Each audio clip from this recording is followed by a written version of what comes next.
Hi everyone. So today we're going to be talking about parenting and bringing up a kid, and I brought my own mascot here, my little helper. So I'm the vegan ape. What are you? I'm the vegan ape as well. You're also the vegan ape. Oh, we're all vegan apes. So yes, it's going to be a little collaboration here between the vegan ape and the vegan ape. So I hope you enjoy it. If you're not thinking about having kids, maybe you know someone that is. If you do, please share this video with them. I hope it'll be helpful for anyone that's interested. If you're not interested in having kids, you can just watch it anyway, because you never know. There might be something interesting that we talk about, mightn't there? Yeah. There could be. Yeah. Okay, so how can we? This is like the 10th try at making this video, because it's just been so long, and I really try and keep my videos short. And I was doing it when my son was out at the shops, but I just ran out of time because I couldn't get it right because it was taking so long. So I will try and make it short. We'll try our best, won't we, Dad? Yeah. We want to keep it interesting. Okay, so here we go. Parenting. Yeah, that's what we're talking about. There we are. Yeah, what's parenting all about? Raising a kid. Yeah. A happy, healthy kid. Yeah. Yeah, that's what's important, isn't it? Yeah. So that's what we've tried to do. Me and my wife, we planned on having kids, and we were researching having kids for about 3 years before she was pregnant with you. Yeah. So we really wanted to know all about it and do it the right way. So we looked at the whole broad spectrum of different parenting styles, and we were objective about it, and we just tried to find the one that we thought was the best way. And as people watching this probably know, basically nature's got it right. So the closest you get to nature, usually the more you get things right. Nature is a good guide for your behaviour. So yeah, it's natural child caring practices that we were using. Yeah. So how to define that for people to make it useful? What we would call it generally would be attachment parenting, which usually includes baby wearing, extended breastfeeding, and co-sleeping. So those are all things that we did. We never had a pram for you. No. You always carried or in a sling. Yeah. And I love that, because there's loads of benefits. And I've got time to have the benefits of everything that we talk about. But if the baby's close to you, it regulates their body temperature. It stabilizes their heart and their breathing, and they sync up with yours. So that's really healthy and good. And also it's reassuring for the baby to have you near there, for the smell and just for the presence. So there's lots of advantages in baby wearing. I love it. But you want to make sure you're doing it right, because there are carriers available that the baby isn't comfortably sitting in when they put in that some way. So look into it. What else do we say? Extended breastfeeding. Yeah, you breastfed to you about just under 4 years old, didn't you? Yeah. And a lot of people think that if you breastfeed for a long time, the baby won't ever want to stop breastfeeding. But you just decided to stop, didn't you? Yeah. You said that was enough, and that was it. Yeah. And you never asked for it again. No. Because that was it. And what do you think now about it? Do you miss it, or are you happy not to be having it anymore, or how do you feel? I'm happy. And do you think it was good for you, the breast milk? Yeah. It's nice to be with mummy, wasn't it? Yeah. Do you remember breastfeeding very much? Yeah. You do remember it? Yeah. Because now you're 4.5. That was quite a long time ago, I suppose. Coming up to a year. Yeah. But it seemed like a long time when he was doing it. I mean, up to 4. And the worldwide average of breastfeeding is till 4.2 years old. But Dad's did it to just under 4, which, any time around then I think is fine. I think you got your benefit from it. I think it's good for you. Yeah. So that's another thing. And what was the other thing we said? Attachment parenting. Oh, co-sleeping. So yes, Dax as a baby slept in our bed with us. Yeah. So there's loads of benefits about that, but that's a bit of a controversial one. Some people think that's not very safe, and they might cite studies or particular anecdotal evidence that it's not safe. If you drink alcohol or consume drugs in any way, even cigarettes, it's not healthy to be around the baby in the bed. But me and my wife, we don't consume any drugs, we no alcohol, so we're fully, even when you're asleep, you're still not completely unconscious, and you are, a parent. You're a natural being, and if you've got your baby on your chest, like I had you on my chest when you were a little tiny newborn, you were there on my chest, and I never would ever sleep on my back. But with him on my chest as a newborn, I slept on my back and I didn't roll or move. And if he moved, I woke up and was okay. So yes, co-sleeping, I rate it. I think it's good. So those 3 things: baby wearing, extended breastfeeding, and co-sleeping. They're the sort of fundamental things of attachment parenting, which covers, I suppose, all ages. But I suppose we're talking mainly about babies, aren't we? Yeah. Moving past babies, what do we do that's different? Okay, we did baby sign language. No. So we were doing signs with Dax from when he was very young. I think we started signs about 4 months, but he didn't really start signing, I suppose, until about 5 months or 6 months. You probably don't remember. That's a long time ago. Do you remember doing any signs, or do you not really remember it? Joey was. Oh yeah, Uncle Joey. That was a sign for his uncle. It was like a face palm.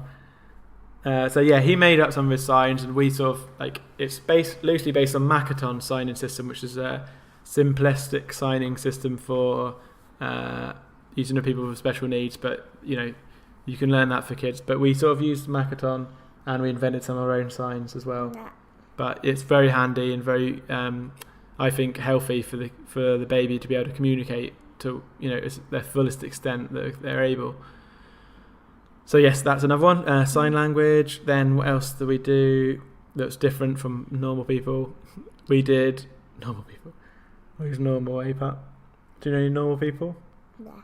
Do you? Am I a normal person? Am I? Well, that's just glowing praise there. Thank you. Okay, what else do we do that's different? Elimination communication, which is something you might want to look into if you're interested in this sort of thing, in parenting and stuff, and natural living. Elimination communication is knowing when your baby needs to use the toilet and taking them to the toilet. And people that are very good at it and take it to the fullest extent don't have nappies. We didn't do that. We still had nappies, but we did do it to a degree. I was in charge of all the Dax's bodily fluids. So do you mind me talking about this on the camera, Dax? No. You don't mind me talking about you going to the toilet? No. Is that okay? It's all healthy and normal, so. Yeah. Yes, I was in charge of dealing with Dax's toilet needs because Andrea because my wife did the breastfeeding. I thought it was only fair that she does what goes in, I do what comes out. So I was in charge of nappies, and I used to change the nappies. I was the master of it. I still in charge of toiletries, aren't I, Pat? Yes, that's been out of... Sorry, this is a bit personal. Do you mind me talking about this? No. About you being in nappies when you were younger? I don't. Okay. Yeah, he's been in pants since you were 2, so it's 2 and a bit years now. He very quickly went to pants because of how we did it. So yes, eliminate communication. We didn't do it with everything, but I took him to the toilet for his poos, and it's much easier if you don't have to change a pooey nappy. Moving past that, as they get older, what do we do that's different? We don't have TV, do we? We don't watch TV No. or any screens. Now, sometimes you got to look on the computer if we're watching an instructional video that that's very calm and doesn't have many cuts. If there's lots of cuts and stuff, we don't think it's very good for the brain. There's lots and just so many reasons not to try and limit screen time as much as possible. Preferably have no screen time. We're aiming to about 6 years old before we really introduce screens, and then it's not like, right, the TV's on all the time. It's going to be a responsible level. I do think that there's value in TV programs, there's value in films, but you have to be aware that their child's mind is still growing, their brain is developing, their personality is developing. So, introducing films and stuff, even though they could be good, they could be great, and you want them to be involved, it's not going to be, I don't think, good for their brain development. So that's why we do that. Yeah. And what do you think about that? We did. Do you ever think that you want to watch TV, or are you excited about when you're older and you want to watch it? Do you feel like you're missing out? No. No? What sort of hobbies do you like? You like storybooks and playing with toys and things? Yeah. Yeah. Just because, I liked my Duke Band train track. Train tracks, yeah. Like practical toys. We've got some toys. We don't have too many. That's another thing, I suppose. Not too many toys. Overstimulation is a phrase that. But if you're too excited, Mm-hmm. Ed,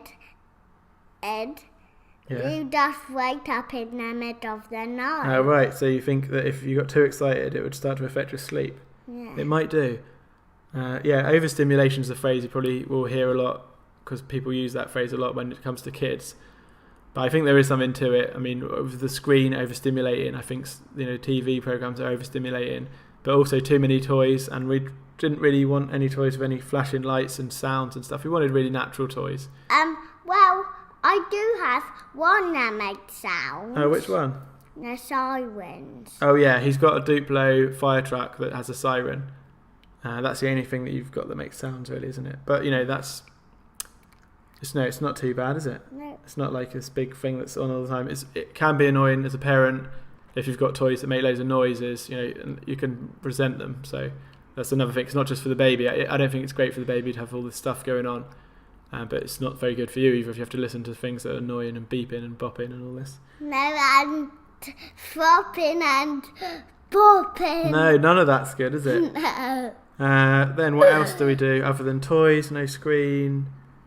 Okay, something we don't do more is we don't overpraise. Now, obviously, this is a bit weird because I'm talking about things that we do with you, and he's here. I wouldn't normally talk about you like you're not here. I hope you don't mind this. I don't. What a lot of people do, and you know this, don't you, Dats? That people overpraise their kid. They say like, "Oh, good boy," all the time, or "good girl," whatever.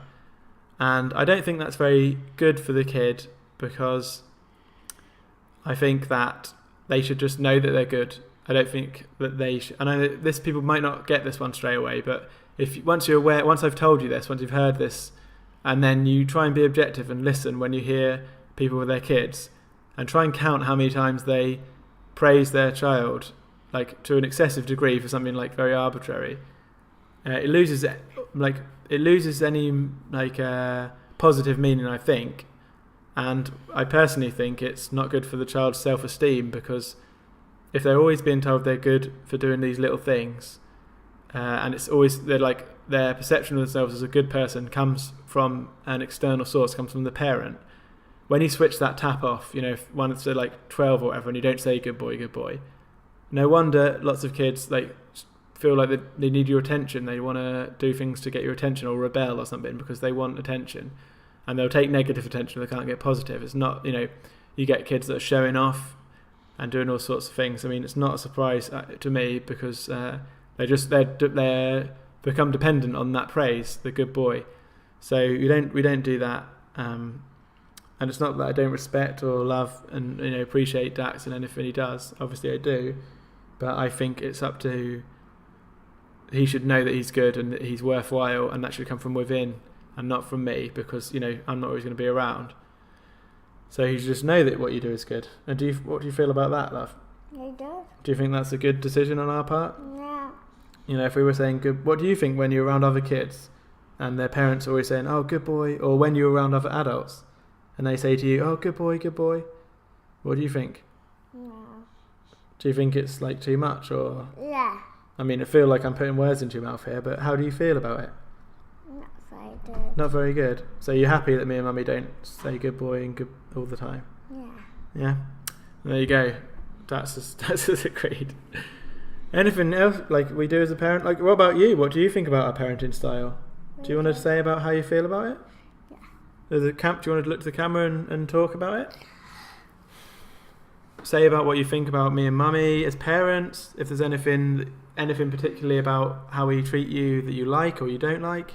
I liked that they bought me this big playmat thing.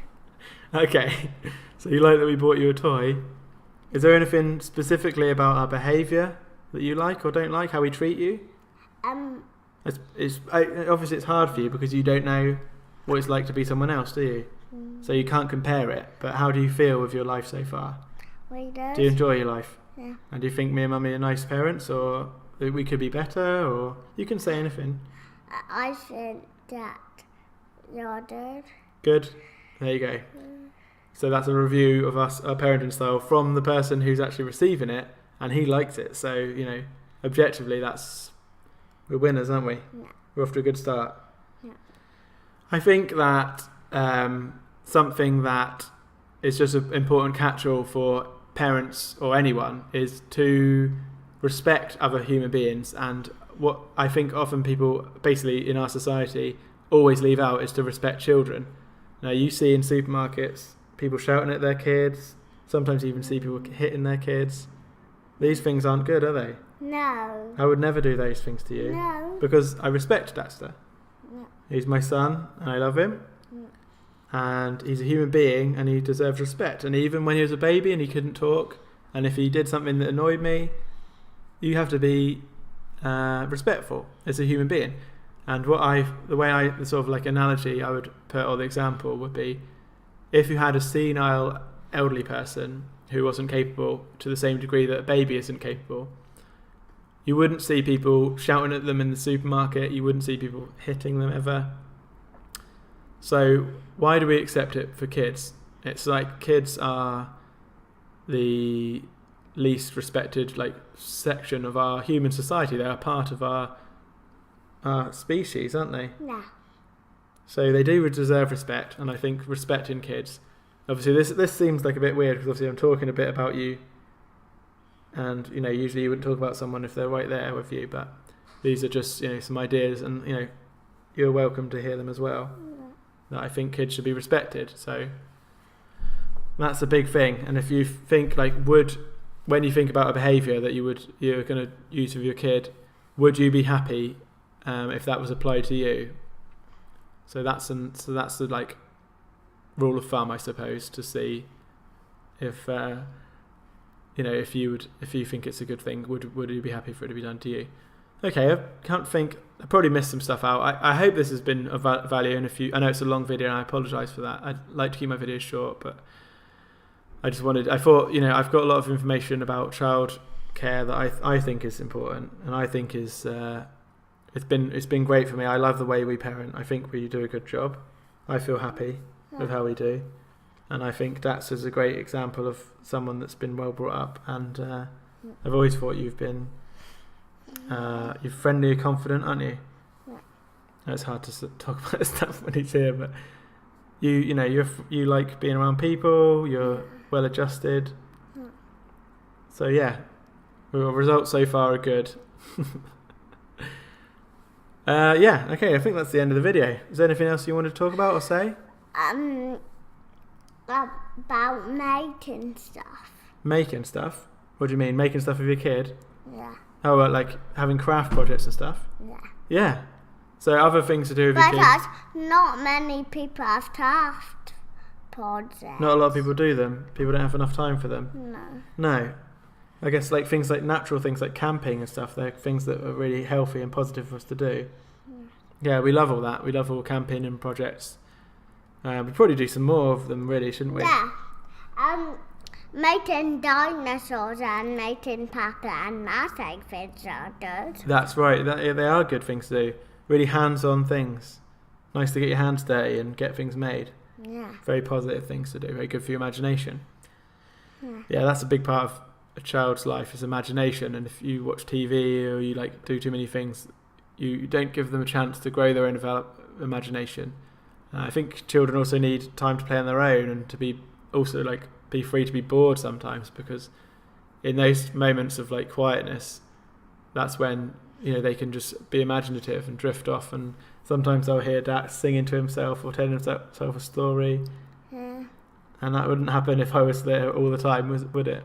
No. So I think there's benefit just to some peace and quiet. It's not your job as a parent to entertain your child 24 hours a day. They're their own person, and they're dependent on you in lots of ways, but they are also growing and developing, and you have to be conscious of that and respectful that they need lots of things, and sometimes what they need is not to be around you. So that's another thing, is time spent apart is useful as well, isn't it? Yeah. Okay, I think we've covered everything that we're going to do in a general overview. If there's anything that people are interested in more specifically, I'm happy to talk about it more. So thanks for watching. I sort of apologise for the length of the video. I'll try not to do long videos anymore. Okay, thank you very much for watching. Do you want to say anything? Should I say bye? Bye. Yeah? Do you want to say bye to them? Bye.